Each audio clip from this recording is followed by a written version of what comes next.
నమస్కారం అండి. ఇదిగో పరాయి మనుషుల అండీలు నమస్కారాలు ఏమిటి? ఏదో మర్యాద. అమ్మగారు లేరా? లేదు, మౌనికతో కలిసి గుడికి వెళ్ళింది. అన్నట్టు చంద్రం, నువ్వు ఇచ్చిన రుక్మిణి కళ్యాణ పుస్తకం చిరిగిపోయింది తెలుసా? అలాగా? కొత్త తీసుకొస్తాను, బాధపడకండి. నాన్నగారు లేరా? లేరు. ఏ ఎందుకని? ఏం లేదు, నిన్నొక సన్యాసి కనపడి పెళ్లి కావడానికి ఒక మంత్రం చెప్పాడు. అదేంటో నాకు చెప్పవా? అది రహస్యంగా గదిలోనే చెప్పాలి. నిజంగానా? అయితే పూజ గదిలో చెప్పు. రా. అలాగే పద.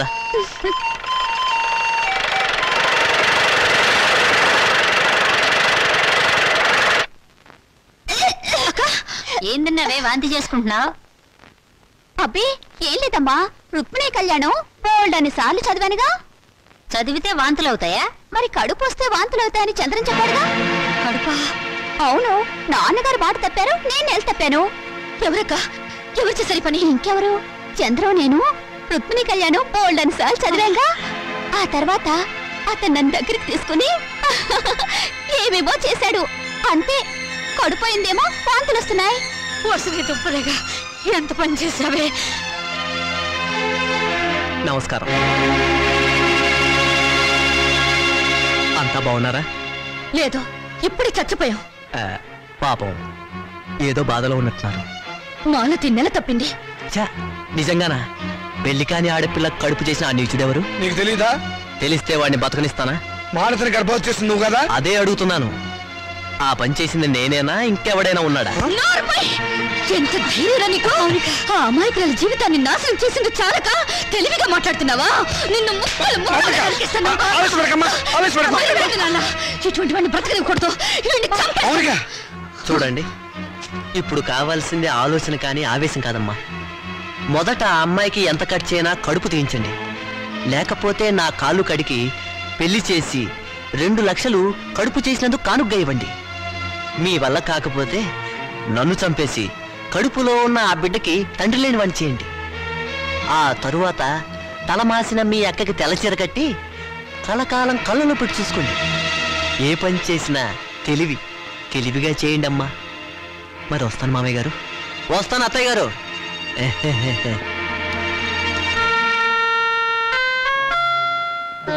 మౌనిక, చంద్రాన్ని నువ్వు నిజంగానే చంపేస్తావా? మరైతే అప్పుడు తాళి తెంచేయడానికి అతను నా మెళ్ళ తాళి కట్టలేదుగా. పోన్లే, చంద్ర చెప్పినట్టు నిజంగా తెల్ల చీరైనా కట్టుకుంటాను. గాజులు పొట్టు తీసేస్తానే, కానీ కడుపు మాత్రం తీయించొద్దు. ఎందుకంటే మొగుడు పోయినా బిడ్డను చూసుకుంటూ చచ్చిపోయేదాకా నీ ఇంట్లో పని మనిషిగానే బ్రతుకుతానే. అమ్మైనా నాన్నైనా నువ్వే అనుకుని నీతో పాటు వచ్చాను. నా బిడ్డను కూడా నీ బిడ్డలాగే చూసుకుంటావు కదా. మరప్పుడు నాకు పెళ్ళెందుకు, మొగుడెందుకు?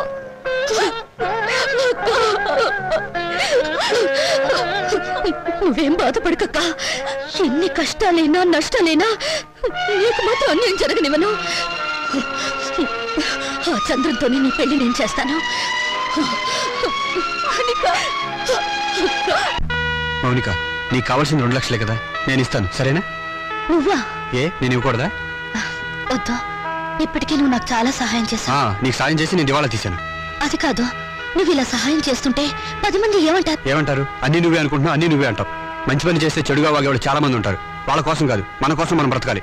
నిన్ను బాధ పెట్టాలని కాదు శ్రీకాంత్, మనంగా గుర్తింపు పొందాలని.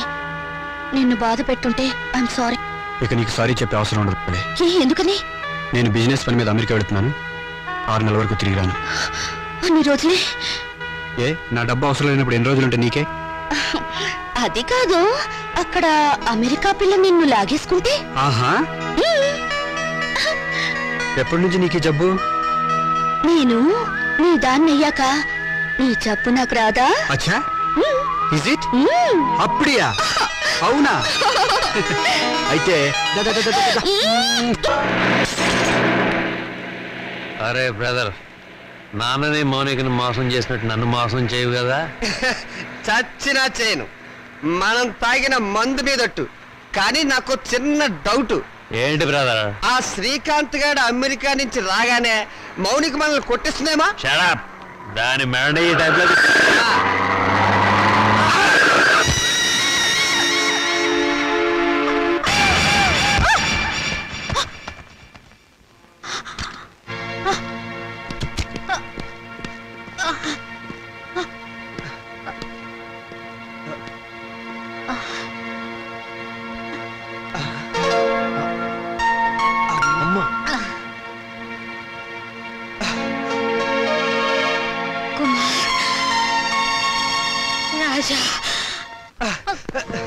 మాతృదేవో భవ మాయ మాట పితృదేవో భవ పిచ్చి మాట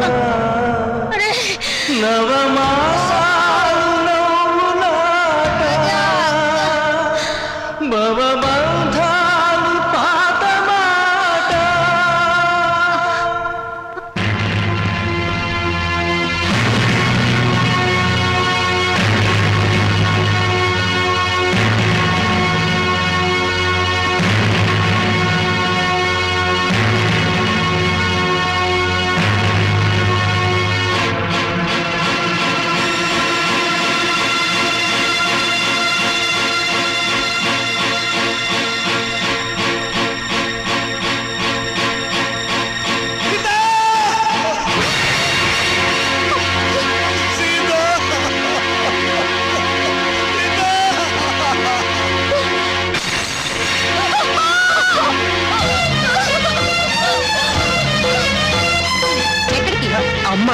అమ్మ లేదు బొమ్మ లేదు.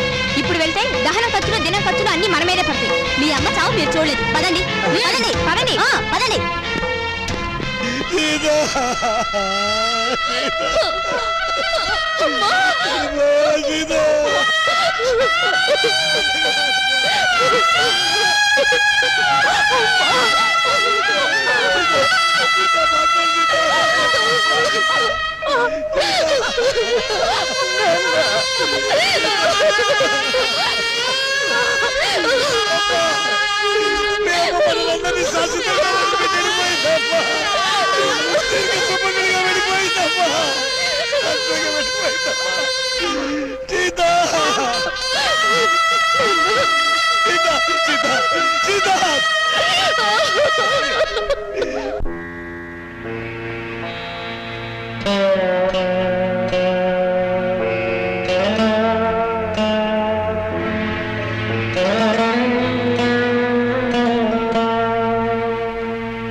నాకింత విషమిచ్చి నన్ను చంపే తల్లి. వాళ్ళు నన్ను మళ్ళీ మోసం చేశారమ్మా. కొడుకులు మళ్ళీ మళ్ళీ మోసం చేయడం, తండ్రులు మళ్ళీ మళ్ళీ మోసపోవడం ఇప్పటి వరకు నడుస్తున్న చరిత్రే కదా నాన్న. ఇలా జరుగుతుందని నాకు ముందే తెలుసు నాన్న. ఆ చరిత్ర ఇలాంటి కూతురు చేతుల్లో సమస్యపోవాలమ్మా, నగ్నమైపోవాలి.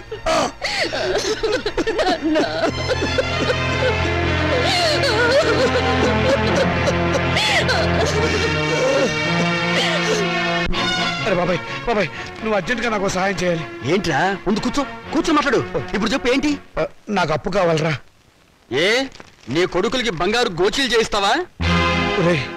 ఏవీ లేదు, గోచీలు లోపల ఉంటాయి కదా. నువ్వు చేయించినట్లు ఎవరికీ తెలిసే అవకాశం లేదు, డబ్బులు వేస్ట్ అవుతాయేమోనని. చచ్చిన పాముని ఇంకా చంపకురా. పాము చచ్చిందో లేదో టెస్టింగ్ చేద్దామని. ఓకే, నీకు డబ్బు కావాలి. ఇప్పుడు డబ్బుతో అంత అవసరం ఏమొచ్చిందిరా? మా పెద్దమ్మాయి పెళ్లి వెంటనే చేసేయాలరా. నాకు అర్జెంట్గా 2 లక్షలు కావాలి. నా జీవితంలో నేను ఎప్పుడు ఏ సహాయం అడగలేదురా. ఈ ఒక్కసారికి సహాయం చేయరా. నాకు ఎక్కడైనా 2 లక్షలు అప్పుగా ఇప్పించరా. ఒరే రావుడు, నీ కూతురు నాకు మాత్రం కూతురు లాంటిది కాదు. అసలు నా దగ్గర డబ్బు ఉంటే నేనే ఇచ్చేవాడిరా. ఈ రోజుల్లో బతుకున్న వాళ్ళకే అప్పు దొరకటం లేదు. నువ్వేమో అందరి దృష్టిలో ఏనాడో చచ్చిపోయావు. నువ్వు బతుకున్న శవానివిరా. నీ దగ్గర ఏముందిరా? నీ రక్త మాంసాలు తప్ప. రక్తమాంసాలా?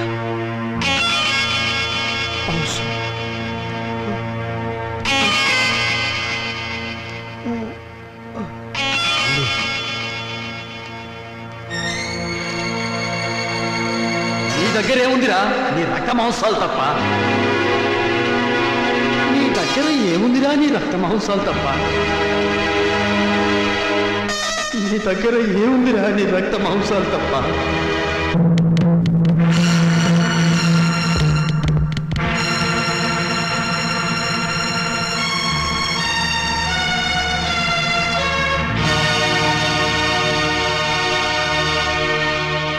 సారీ రామచంద్రయ్య గారు, మీ 2 కిడ్నీల్లో ఒకదాని కండిషన్ బాగలేదు.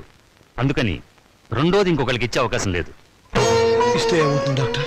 మీ ప్రాణానికే ప్రమాదం. పర్వాలేదు డాక్టర్, నాకు బ్రతకాలని ఆశ లేదు. నేను ఎప్పుడు చచ్చిపోయాను. నాకు ఇప్పుడు డబ్బు చాలా అవసరం. నేను కిడ్నీ అమ్ముకోవడం తప్ప మరో మార్గం లేదు డాక్టర్. ప్లీజ్. సారీ రామచంద్ర గారు, నా వృత్తికి ద్రోహం చేయలేదు. అలా అనకండి డాక్టర్, ప్లీజ్. మీకు చేతులెత్తి నమస్కారం పెడతాను. నాకు జీవితంలో ఇది ఒక్కటే అవకాశం. నాకు ఈ సహాయం చేయండి. Please help me. నాకు ఆపరేషన్ చేయండి డాక్టర్. నాకు ఆపరేషన్ చేయండి. అండర్స్టాండ్. ఆపరేషన్ చేస్తే మీ లైఫ్ డేంజర్. డాక్టర్ పర్వాలేదు డాక్టర్, నేను చచ్చిపోయినా పర్వాలేదు. నేను చస్తే అక్కడ 2 ప్రాణాలు బతుకుతాయి డాక్టర్. డాక్టర్ డాక్టర్ మీ కాళ్ళు పట్టుకుని ప్రార్థిస్తున్నాను డాక్టర్. మీ కాళ్ళు పట్టుకుని ప్రార్థిస్తున్నాను. ప్లీజ్. నా జీవితంలో ఈ భారతంలో చేసిన అన్యాయాన్ని ప్రాయశ్చిత్తం చేసుకోవాలి డాక్టర్. ఆ మంచి అవకాశం ఇప్పుడు వచ్చింది డాక్టర్, ఇప్పుడు వచ్చింది. మీరు కాదంటే ఇక్కడే నేను విదేశీ చచ్చిపోతాను డాక్టర్. రామచంద్ర గారు ప్లీజ్. కల్పన, త్వరగా రెడీ చేయండి. సాయంత్రం డిస్పాచ్ చేయాలి. అమ్మా మౌని, నేను ఒకసారి మన ఊరు వెళ్ళొస్తానమ్మా. ఇప్పుడంత అవసరం ఏంటి నాన్న? అవసరం ఉండి కాదమ్మా, మనశ్శాంతి కోసం. నిజమే నాన్న, మా నూరెళ్ళి 4 రోజులు ప్రశాంతంగా ఉండిరండి. అలాగేనమ్మా. నాన్న, ఈ డబ్బు మీ దగ్గర ఉంచుకోండి. వద్దమ్మా వద్దు, ఇక నేను ఈ రుణ బాధను భరించలేను.